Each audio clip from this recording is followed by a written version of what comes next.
Rhizosorb is redefining what growers expect from phosphate fertilizer. Backed by data and built for performance, Rhizosorb helps reduce phosphorus losses, improve uptake, and boost ROI without increasing input costs. Join the next wave of growers switching to the next generation of phosphorus fertilizers by visiting phospholutions.com. It's time for RealAg Radio on Rural Radio Channel 147 on Sirius XM.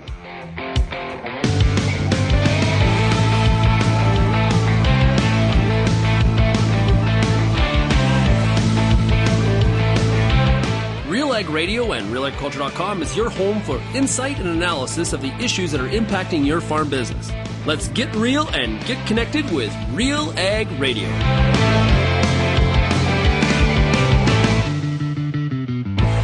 Hello and welcome to RealAg Radio here on Rural Radio Channel 147, Sirius XM. I am your host on this Agronomic Monday, Lyndsey Smith. It is August 11th, and yes, we are back.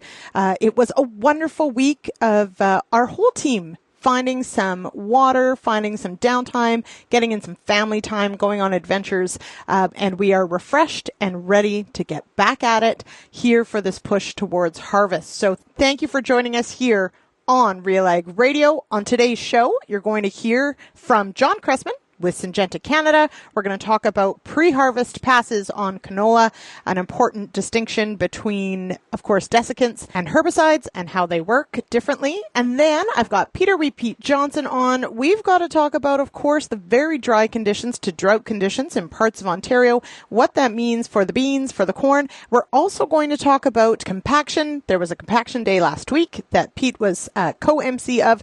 Looking forward to getting his thoughts on the learnings of the week. Of course, if you've got any feedback on today's show, drop me an email, lsmith@realagriculture.com, or find me across social media at RealLoudLindsey. Head on over to realagriculture.com or call that feedback line, 1-855-776-6147. All right, we're going to take a quick break, and I'll be back with Peter Repeat Johnson right after this.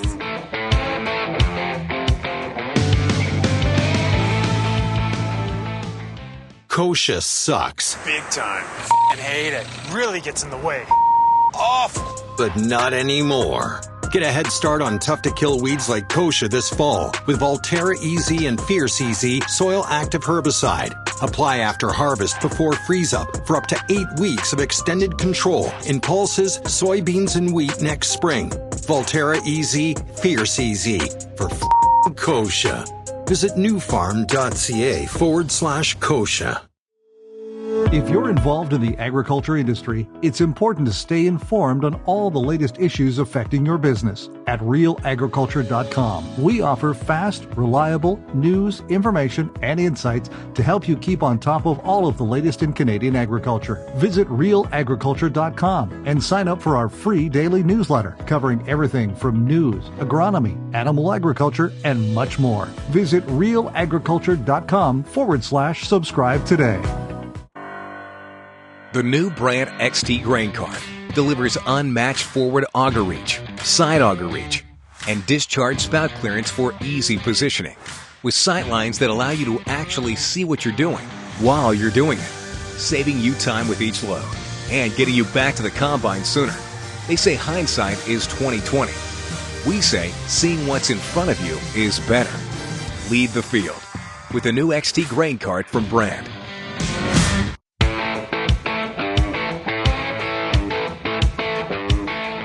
Welcome back to RealAg Radio here on this Monday, August 11th. I am your host, Lyndsey Smith, and this segment brought to you by FP Genetics. FP Genetics brings new seed genetics to Canadian farms, empowering growers to thrive in ever-changing conditions. Visit fpgenetics.ca and join thousands of Canadian growers who trust FP Genetics to deliver innovative, reliable hybrid fall rye seed genetics season after season. Experience the next wave. Bringing in now our resident agronomist, it is Peter Repeat Johnson. Welcome here, sir.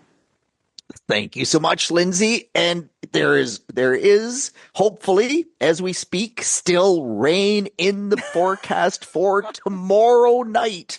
So I am an eternal optimist. By golly, it's going to rain tomorrow night. the amounts are forecast aren't big, but I'm going with their low, and we're going to get way more than what they expect. Because boy, there is a lot of stress in the countryside, Lyndsey. Growers very, very concerned. I mean, crop prices are in the sewer, and it just feels like the yield is slipping away day by day with the dry weather, and that is a hard spot to be in. That will be, I think, the theme of today's show is dryness, end of season conditions, and building yield, making yield, at this point conserving yield, as you said, and of course soil impacts of such things. So many things going on. I did want to, before we dig into all of that, I did want to recap. Of course, welcome back, everyone. We were off for a week, the RealAg team. But Pete, you decided that you could not leave your fans without the word last week. So Wheat Pete's Word goes up every Wednesday. And hats off to you, sir. The rest of the team took the week off. But no, Peter Johnson, his fans need the word. And so you delivered. What was the feedback from last week's episode? Because the numbers were good. We know people were waiting for it. So what feedback have you? Yeah, so the biggest feedback that I received, Lyndsey, I mean, there's lots of feedback about what we talked about, but what I find intriguing is that a lot of people said, wow, Pete, like I had trouble finding the word.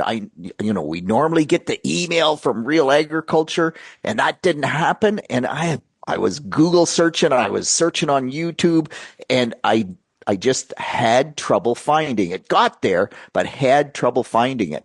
And so, Lyndsey, I think, and you're better at explaining how, but man, people need to download the podcast. And the beauty of downloading the podcast is then you can just listen at your leisure. If you're like Wheat Pete and you're driving down the road, and the internet in this part of the world gets so sketchy that Wi-Fi connection, I'm talking to somebody on the phone and all of a sudden they're gone. Yesterday, Sheila and I went for a drive, and many times the GPS from my phone, feeding through the vehicle, it said route no longer accessible or whatever, connection lost. And so downloading the podcast actually would avoid that. So that's kind of something that I think people should be aware of. I agree. So absolutely, everybody, and download that podcast. You can listen offline. You don't need cell service. You don't need a Wi-Fi connection. So do that. And of course, you can always head to wheatpete.com. And hats off, thanks to everybody who found us on YouTube. We do have, of course, a YouTube channel, and Wheat Pete's Word goes there as well. But yes, download that podcast, and you will never have to worry about missing the word again. Now, I did mention, of course, we were off last week, the RealAg team. But you, of course, co-emceed with Greg Stewart a compaction day. I saw a bit of the social. I tried to stay offline, but of course I can't completely. So I did see a little bit from compaction day. How was it? What were some of the main takeaways from the day? So I love those compaction days. They're talking about doing one in Grey or Bruce County next year with Grey Ag Services. In fact, Deb Campbell and Emily, I'm sorry, I forget Emily's last name, but they were both there trying to gain some intel for how much work and just what the opportunity was to do a compaction day. If you have never been to a compaction day and you get the opportunity, you really need to attend, because Lyndsey, you and I can talk about it here on RealAg Radio, and people will listen and they'll say, yeah, compaction is an issue. And yeah, Pete, I know, I see that air cart seeder when I make the turn on the headland. Oh yeah, the wheat never comes up in the fall, or it comes up, it's so delayed. But it doesn't have the same impact as sitting there. And Alex Berry, Ian McDonald, so great at putting these days together, and they bury sensors in the soil, which aren't really compaction sensors, because I don't know how you would do that, but they are a proxy for it. They're little sensors, tubes filled with water. When the the equipment drives over top, it squeezes on those tubes, and we can see the lines on the big screen from Soil and Crop. And when you see the lines just spike, and it's so interesting because we bury them at 6, 12, and 20 and inches, that is 6 inches, 12 inches, and 20 inches. And you kind of go, okay, so 6 inches is surface compaction. If I create that, I can do something about it, but I can also not create it. And we drove the X9 combine at the very end of the day. We drove the X9 combine over those sensors. We did it the day before as well. And I mean, even that was just so interesting, Lyndsey, because we had wet pits. So we had rained on some of the pits that we were going to drive over. Now, we were at Rutherford, and their moisture is actually quite good in that part of the world. You know, Woody Van Arkel farms down in that area, and he must just live right because they have been getting rain. Now, the comment was, well, we could use another rain now, but the corn isn't fired up to the ear leaf the way it is on Pete's farm, and like they just have gotten more rain. But regardless, we had watered on pits, and the day before, the pit the wet pit we were using, we also have a dry pit. So you see what happens when you drive over the dry pit and when you drive over the wet pit. And even that is incredibly interesting. But the wet pit we used was just saturated. And the X9, when we tried to drive it over, it cut ruts like 4 inches deep. And it was just a disaster. We weren't even going to run it for the compaction day itself. But because that field was newly tiled last year, the wet pit for the day, or the 2 wet pits for the day of compaction day last Thursday, were closer to the tile than I think the previous day's wet pit. And so they were wet, but they weren't as saturated. And even that in itself is a real study in water movement in the soil and how tile drainage works and how it takes time for that water to move out to the tiles. And anyway, we drove that X9 combine over the wet pit, and it's got tracks and it's got massive buns, massive tires on this back steering axle, but it is crazy heavy. What was just unbelievably interesting is that they've done a good job of minimizing surface compaction as much as you can.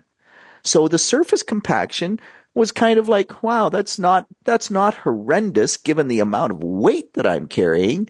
But the deep compaction was virtually as bad as the surface compaction. And deep compaction stops that water movement to the tile drains. And so there's those kind of learnings that you can see. We ran a tomato wagon. We'd never run a tomato wagon before, and that's down in the tomato areas, and the tomato guys kind of know that it's not a good thing, but they're not really sure how bad it is.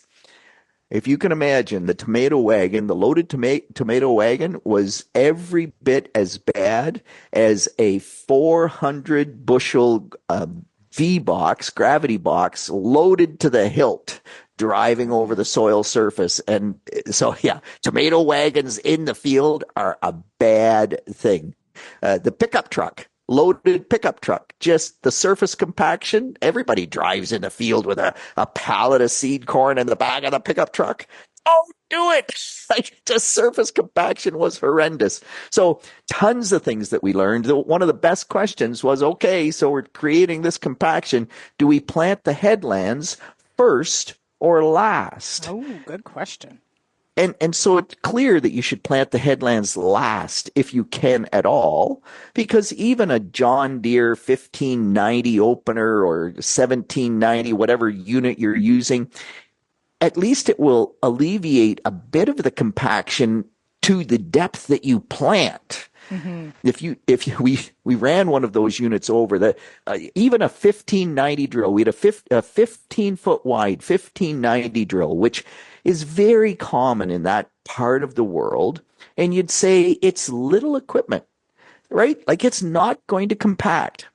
The pressure in the tires on that drill were at 60 pounds, and they surface compacted like crazy. So when you ask me what the learnings were, and I know I'm going on too long and I apologize, but you can tell it was an awesome day and we learned so much. And we had Colin Elgies, the soil fertility specialist for the OMAFA. We had his combine there, which is a little 1660 Case IH with bias ply drive tires.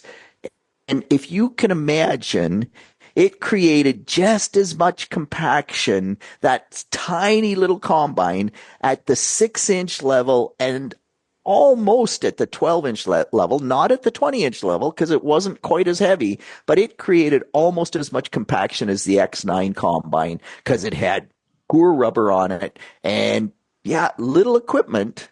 If you don't address the issues you can address for compaction, can still cause you big issues.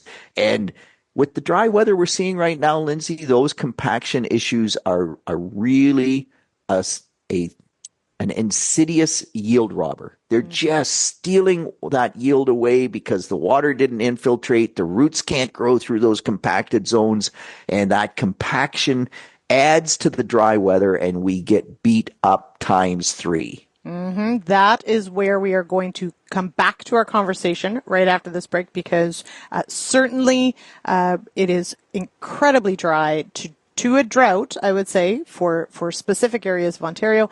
And we are seeing, here we are approaching mid-August, definitely seeing some of the landscape and exactly that, things like compaction show themselves. So let's take a break. We're actually going to go to today's product spotlight, but Pete and I will be back right after this. Everyone has questions about their farm. From general inquiries to in-depth fertilizer questions, it can be hard to find straightforward answers, let alone ones that apply to your operation. That's exactly why Economics was created.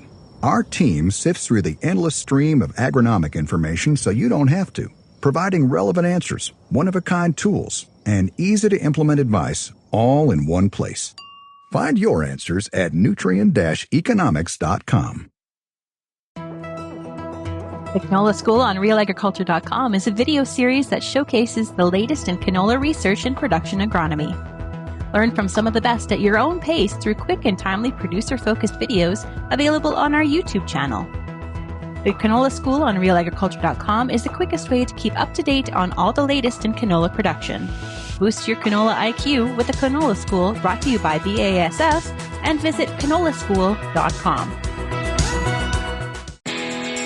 The Pulse School on RealAgriculture.com has everything you need to get your crop off to a great start and a strong finish. Whether you're growing chickpeas, faba beans, lentils, or peas, you'll get all the latest and best agronomic information at PulseSchool.com. A library of top-notch agronomy videos from industry experts available on demand at your fingertips. Visit the Pulse School, brought to you by BASF on RealAgriculture.com.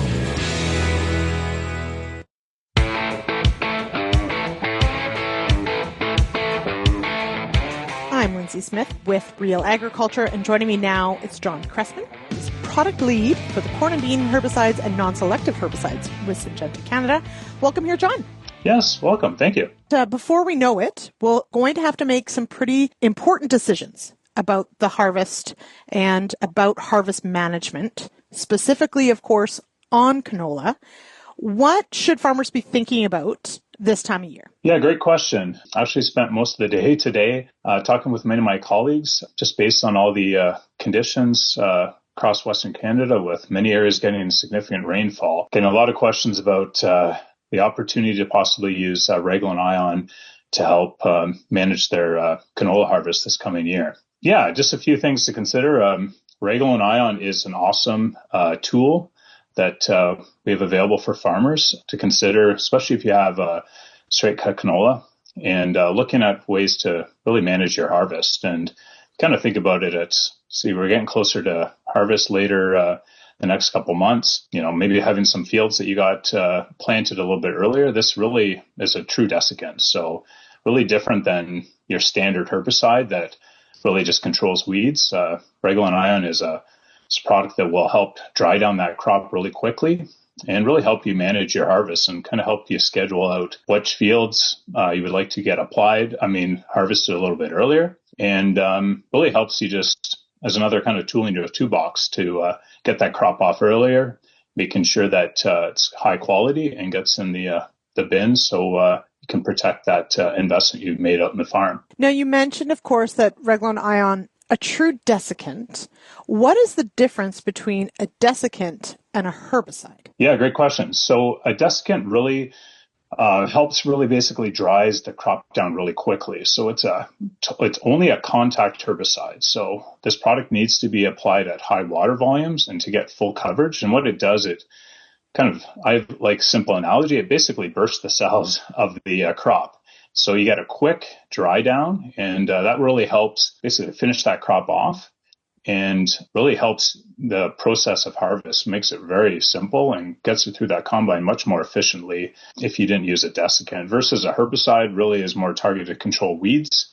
Most of our herbicides, if you think of a product like Roundup, is systemic. So it takes, much longer, maybe a week to 2 weeks, depending on conditions, for it to really start showing and working, where a desiccant, in a matter of days, you can tell that product worked and is already starting to dry down that crop really quickly. So it, really just shows some of the quickness. And if you think of as a farmer, getting that crop off quickly is so important, especially if weather conditions are about to change. Having that speed of harvest is very, very important. Definitely can make or break some of those margins at times, depending on how quickly you can get that crop in the bin and on air when you need it. Now, you did mention, of course, using this on straight cut canola.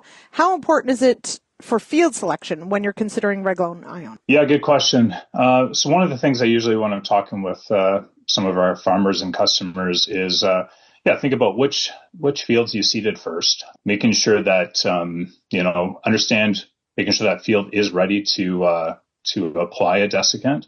So some of the things you got to consider is making sure there's that crop, uniform across the farm, really checking the seed color. So we recommend 90% seed cover, making sure that you got a nozzle that's the right nozzle, providing like a medium or medium coarse droplet size, and just ensuring you have the proper coverage. So we really recommend more water is better. So recommending at least 20 gallons per acre to make sure you got proper coverage. Of course, making sure that the canola field that you want to apply is a true straight cut canola variety that you're looking to straight cut. And also just understanding that this is a desiccant, it's not there for weed control. So if you're looking to kind of do the 2-punch-in-1 and look to control the weeds and desiccate the crop, we recommend you to look to manage and control your weeds after the fact. So after you've harvested the crop, you'll get much better coverage and really using, like a glyphosate or really a herbicide that's really more focused for actually controlling weeds. Yeah, those are some of the things to consider. Fall weed control, also a really good option. So you're right. Yeah. Post-harvest can work too. Okay. Now, for anyone who is curious, has more questions, maybe wants to put in their order for some Reglone Ion, where can they go for more information? Yeah, great. You can, of course, talk to your local retail or rep. You can also check out syngenta.ca or call our 1-800 number, which is 187-SYNGENTA. And you'll find lots of great information with a lot of the application tips you can find handy there. We have a nice chat bot, too, if you have quick little questions. Or, of course, you can give us a call. And there you also find information, too, if you're growing like lentils or peas or other pulse crops. Reglone Ion is a great tool for desiccating your pulse crops as well, that I'm sure many of our customers and listeners already know. All right, Jon, thank you so much for joining me here. Really appreciate it. Awesome. Well, thank you very much, Lyndsey. All right, we'll be back with more right after this.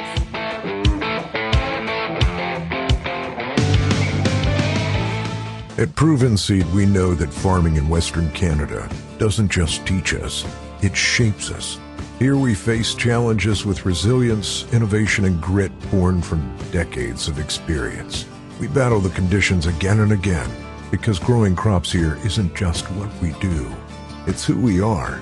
We're raised to adapt just like you, with varieties grown specifically for your local conditions. Visit provenseed.ca/raised to adapt to hear our story. I get to spend every day talking to farmers in the ag industry through RealAgriculture.com and RealAg Radio. But nothing is more fun than speaking to an audience live and in person. If you're planning an ag event, book a Real Agriculture speaker to make it a successful and memorable experience. Email shaney@realagriculture.com and you can book myself or any other Real Ag personality to speak at your event. Bring your audience all the fun, insight, and energy of Real Agriculture.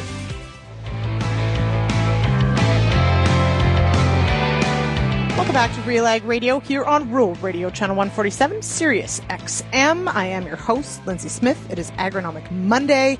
But thinking about dairy, yes, that's right, dairy producers are wanted for the first American Dairy Expo, November 5th and 6th at the Champlain Valley Exposition in Vermont. Grab a free breakfast, tour the 200 Company Dairy Innovation Trade Show, meet Olympian and dairy producer Elle St. Pierre, and take in the Dairy Delivers classroom. Full details, discount coupon, and pre-expo tickets are available at American Dairy Expo, that's XPO.com. One guy I know who loves dairy. It's Peter Wheat Johnson. Pete, how are you?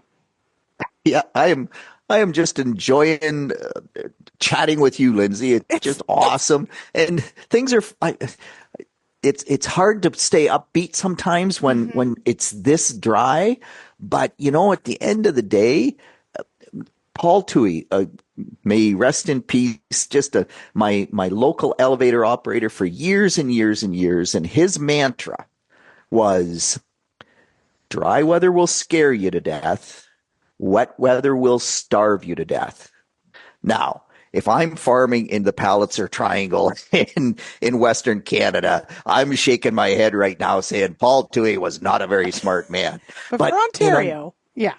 Exactly. In Ontario, it's often the case. And so I am hanging on to that. Bob Nielsen, at the end of one of his articles about drought impacts on corn yields, said that corn has an incredible capability to recover if it does get moisture, and it has amazing resilience to drought stress, recovers surprisingly well. And if you're really down and out, just remember the quote from Yogi Berra, it ain't over till it's over. So right now, because my crops are not looking very good, they are fighting hard, but they're going backwards and they need moisture.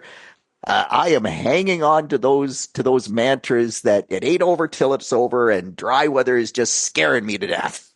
So I think so this past week while we were off, I did do quite a bit of crop touring, because that's what farmers do when they go out, even to find a lake, a river. It doesn't matter. You're still going to crop tour. And also, of course, hearing, so Chris and I are part of the Soil Network. We're part of the Grazing Network here in Ontario. And there are certainly areas where it probably is over. I mean, there is an incredible drought in a very concentrated area of central Ontario, that, you know, we're talking about thin soil, and some crops they've given up, and they're dealing with, you know, how do we deal with, can we turn it into feed? What are the considerations there, which maybe we can touch on. But for many other parts of Ontario, we are in definitely a dry bias to a very dry and to droughty. I know Warren Schneckenberger is dealing with it around Morrisburg as well. But as you mentioned, you know, a well-timed rain at this point, which looks like could be tomorrow into Thursday, depending on where you are in the province. We could see some rain come through. How do the beans react to something like that? How does corn react to something like that? Because you mentioned corn can be quite drought resilient, but everybody knows August rain makes those soybeans. And if we don't get any, then what happens? Yeah, so soybeans and corn are different. And which is obvious, but I find the difference is really amazing. So corn, after it tassels and starts developing the cob, root growth is really minimal.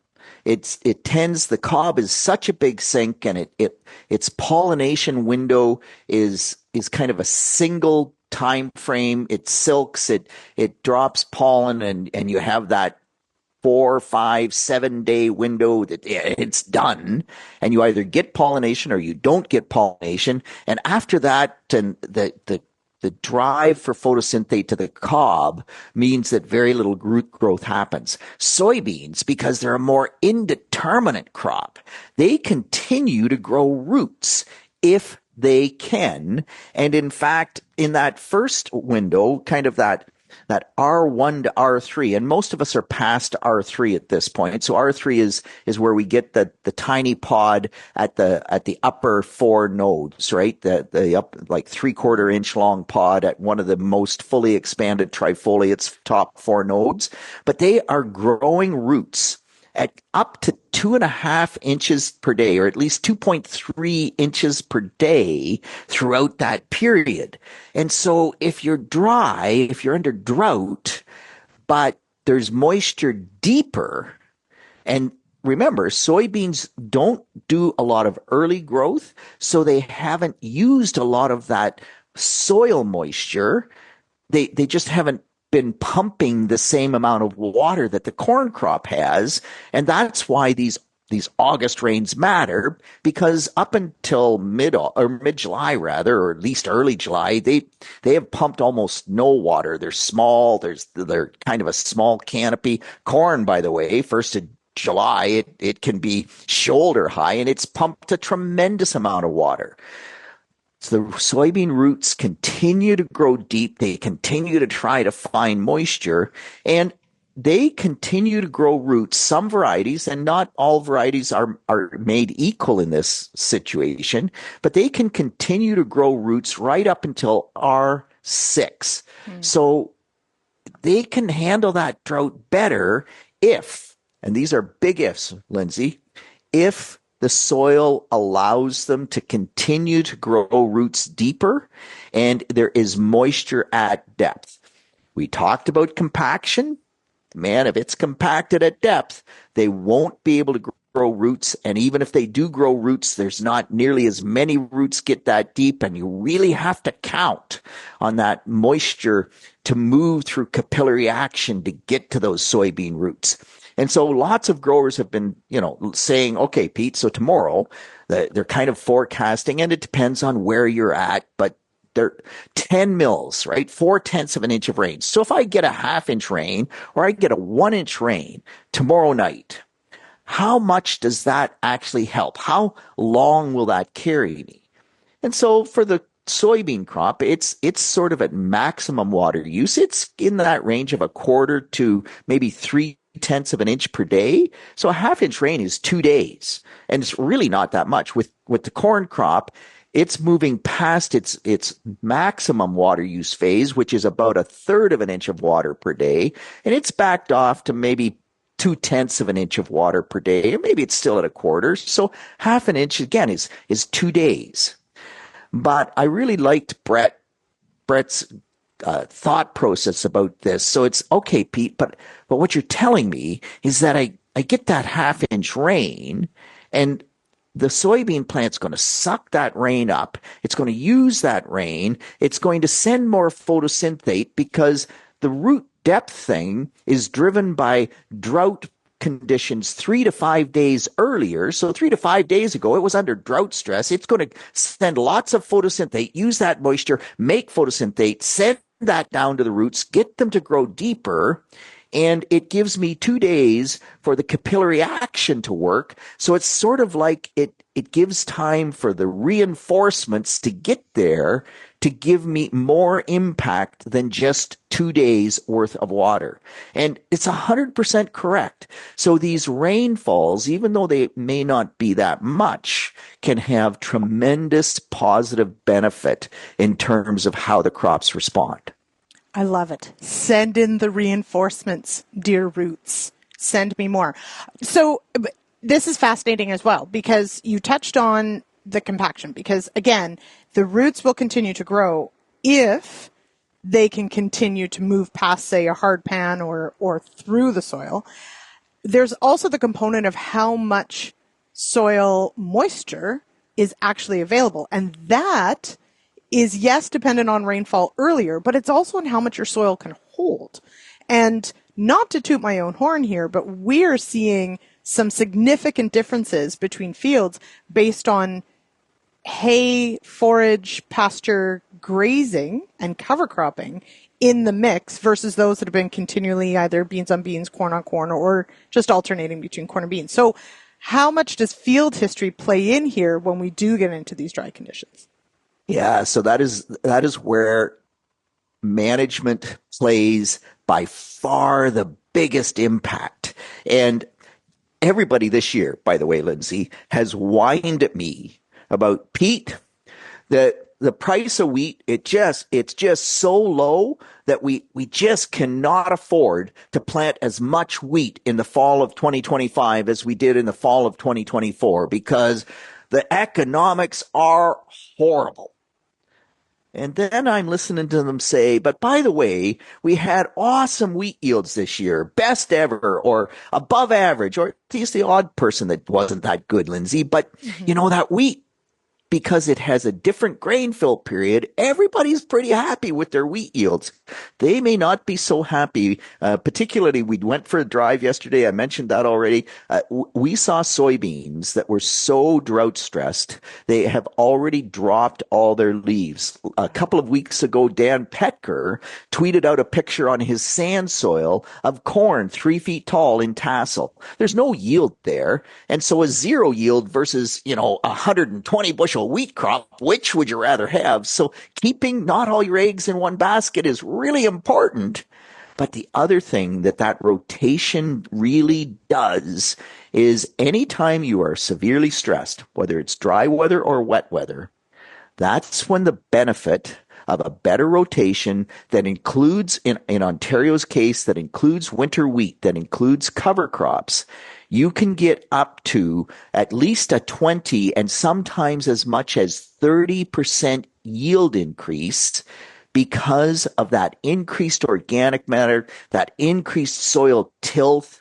It was just phenomenally interesting when I was out with Brett on Sunday. We looked at some cornfields and same hybrid planted roughly the same day. There was a few differences.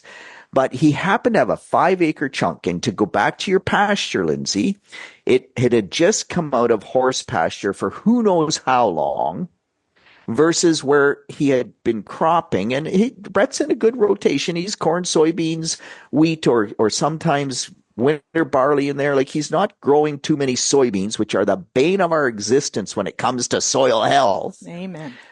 But the pasture, his corn had pollinated well, and he was getting 18 rows around by about 20 kernels long where he was continuous cropping. We went to the pasture field and boom, instead of 18 rows around, we had 22 rows around and still 40 kernels long.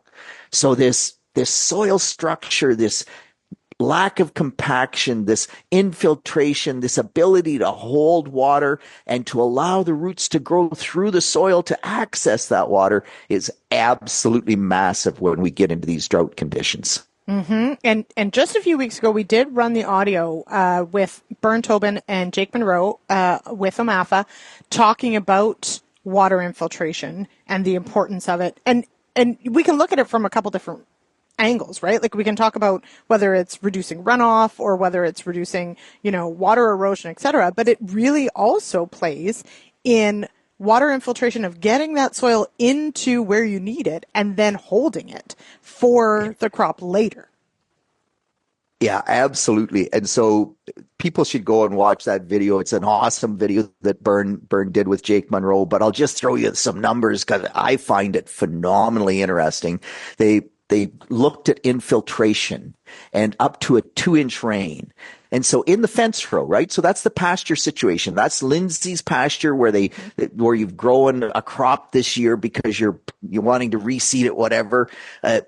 In the pasture situation, that second inch, we'll just go with the second inch, so 1 inch to 2 inches, because that's where you get the most impact. The first inch often goes in until it seals off because you beat that soil up with tillage. The second inch in the fence row was 8 seconds, where they had alfalfa and manure, 72 seconds. So that's quite a difference, 8 seconds to 72 seconds, but 72 seconds still is just over a minute. So that's not bad.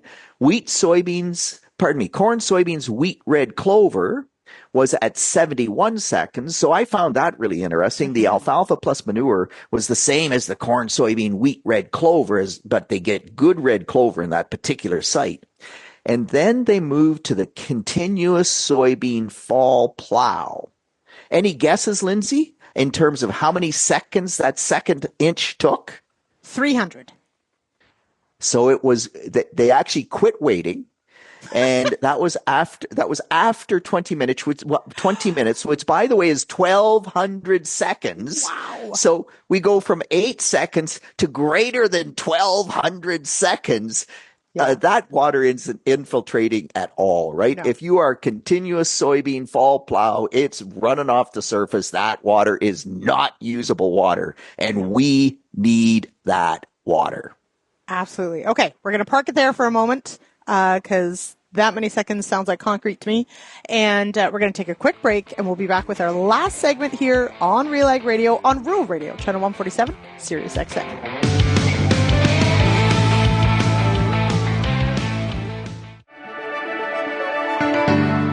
Built on over 100 years of seed innovation and unwavering commitment to farmers, Pioneer 100 Series canola hybrids deliver a step change in yield performance and agronomic traits. This isn't just better canola, it's different canola. Pioneer 100 Series. Contact your local Pioneer sales representative or visit pioneer.com/100 series to learn more today.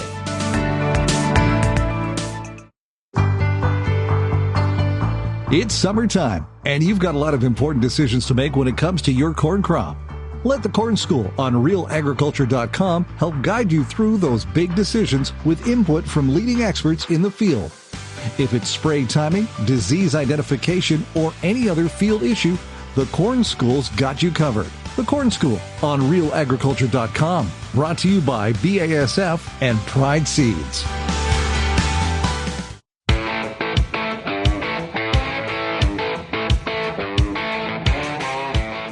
Welcome back to RealAg Radio here on Rural Radio, Channel 147, Sirius XM. It is Monday, August 11th. It is Agronomic Monday. And from nutrient management to the latest weather, market, and ag trends, The Dirt, an economics podcast, is your place for farm smart topics to boost your profitability. Join Mike Howell on Season 4 of The Dirt podcast, available now at nutrient-economics, that's economics with a K.com. All right, as promised, we've got our last segment here with Peter Wheat Pete Johnson.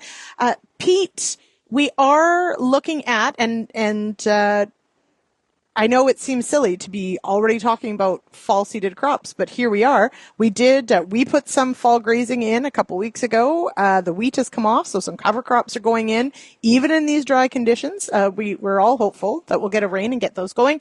But winter canola, of course, is one that goes in much earlier than the winter wheat crop. In these dry conditions, what does that mean for winter canola? Oh, yeah. So it's, Lyndsey, it's a winter canola. It's also if you're summer seeding alfalfa, yes, right? Typically, we would say we want to see the summer seeded alfalfa in by August the 20th. And if you're dry, you can seed it. But man, we definitely need some moisture to get it going from that standpoint. And here's the other thought process is, particularly for winter canola, but summer seeding alfalfa is a bit the same. Slugs are the absolute bane of winter canola existence. And anytime we try to do less tillage, because, we've harvested the wheat. Sometimes we've taken the straw off. It actually, in growing winter canola, removing the straw is a benefit because it means that the slugs don't have as much area to hide under and work at the canola. And everybody is saying, oh, Pete, give your head a shake. It's 32 degrees out. The slugs are dormant. They're doing nothing. And that's 100% right as of August the 11th. But as soon as we get that rainfall, those slugs, they are only going to stay dormant so long. You get enough rain to germinate the canola, almost for sure the slugs are going to get active.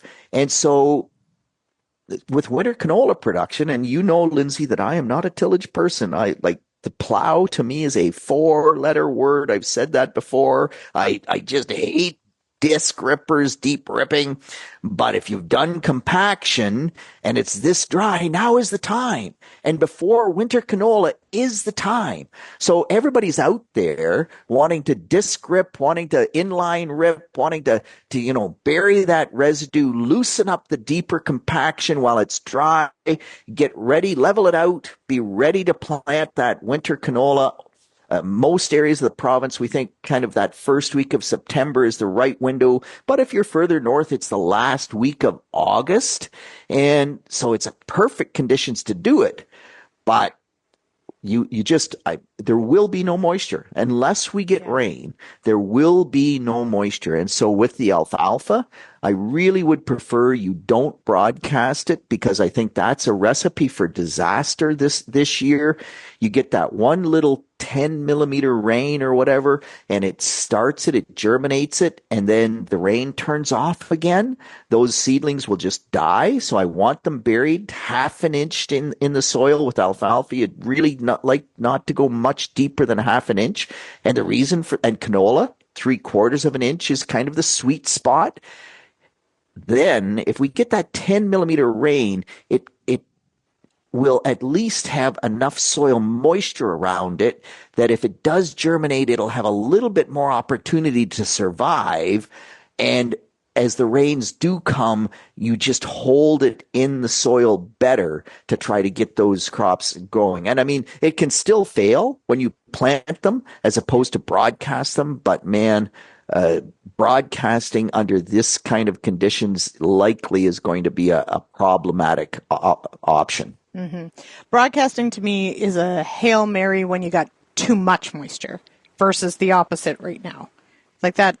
I know a lot of people will broadcast alfalfa, but I'm thinking canola in Western Canada, in dry conditions, exactly that. You need to make sure you get good seed to soil contact, and broadcasting is done when it's too wet and you might blow it on and maybe harrow it in, but probably not. So think about it that way.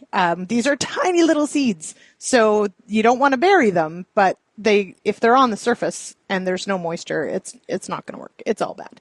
Now, let's talk about weed control and stubble weed control. What's your hate on for the high-speed disc? Oh, I mean, actually, Ken Curra from BASF, he hates the high-speed disc way more than I do. Yeah, even more. And I mean, I have clients that make the high-speed disc work, Lyndsey, but here's my challenge right now. And I see it as I drive around the countryside. Everybody's gone, well, I shouldn't say everybody. A lot of growers have gone out on their wheat stubble, and you'll have ragweed there. And I talked about this on last week's Word podcast.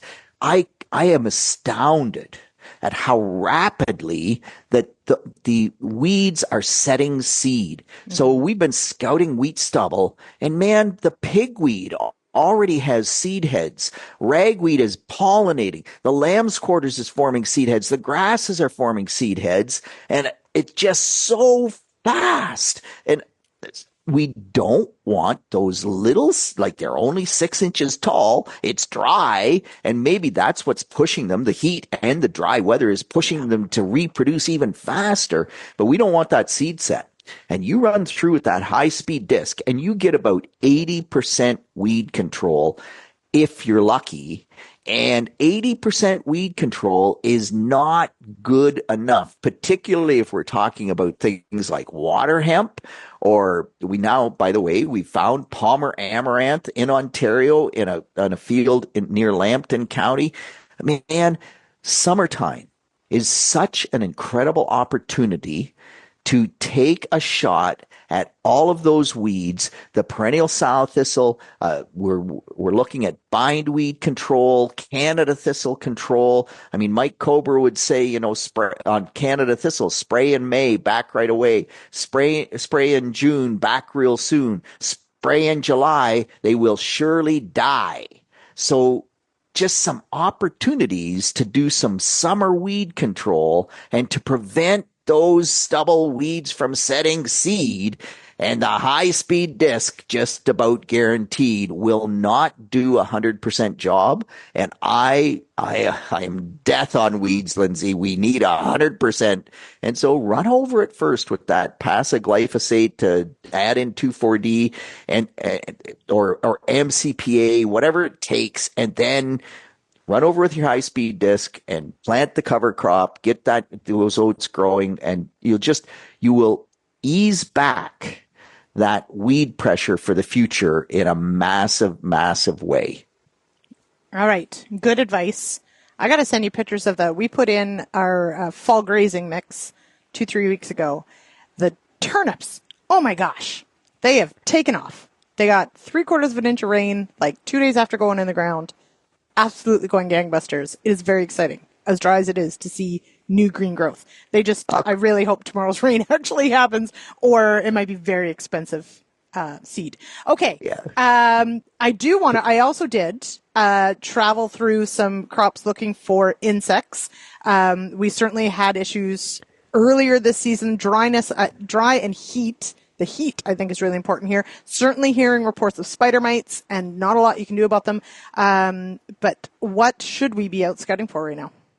Yeah, so spider mites for sure, and we're seeing more and more of them, and you would expect that given this weather condition. So watch for along the field border. You start to see the leaves look bronze, or leaves dropping prematurely where there's no tree. That's spider mites. And spider mites are not resistant everywhere. So we have had some people spraying. It has to be dimethoate, which, Saigon or Lagon. You can't spray Matador. Matador doesn't kill spider mites.